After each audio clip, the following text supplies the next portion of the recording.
Hey guys, Kevin here with UBCO Heat. This exercise is going to be the Turkish Get Up and then the half Turkish Get Up. So for some of you that haven't really perfected the Turkish Get Up, I sometimes recommend that you do just half the movements. And that's just a way to really dial in on the first fundamental 3 movements. And then once you develop those, you can build up to the actual full Turkish Get Up. So with the Turkish Get Up, we are usually utilizing a kettlebell. Okay, this one's a bit used and abused, but it works, right? If you can't find a kettlebell that's light enough, you can use a dumbbell, but I really prefer that people use a kettlebell.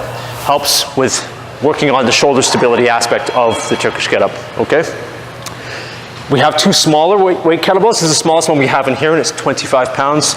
We've got 2 lighter kettlebells, but they're in our training room. So if you are in the HPL, the training room is where we have the 2 lighter weights. So if you need to utilize those, that's where you're gonna find them, okay?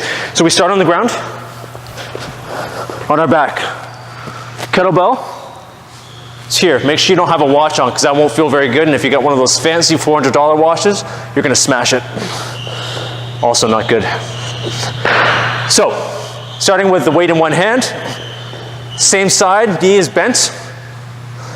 First movement, hand here, we're gonna go onto our elbow. So we're gonna sit up onto our elbow.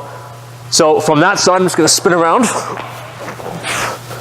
So we're starting here, and the first movement is there, onto our elbow. The weight and the arm is always vertical. Hand out, next movement, onto the hand. Third movement is going to be the hip thrust, really important here. Hip thrust up. Arm is still vertical. From here, to make sure that we're not tensing our neck, I encourage people to take a look to the left hand, take a look to the right hand.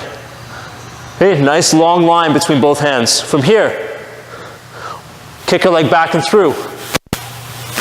Shimmy up to a split squat or split stance position, half kneeling position, some people call it, and then drive up to stand. That's the Turkish Get Up, and then we reverse that. So step back, knee down to ground, arm out, leg kicks back through. We're in that glute bridge hip thrust position. This leg is dead. Okay, we take a look, head, and back down, onto the elbow, and then we sit. The half Turkish Get Up is to the elbow, hand is out, hip thrust up, and then back down to the elbow, and we sit. Or we lie, I should say. That's the half Turkish Get Up. And the first one obviously was the full Turkish Get Up.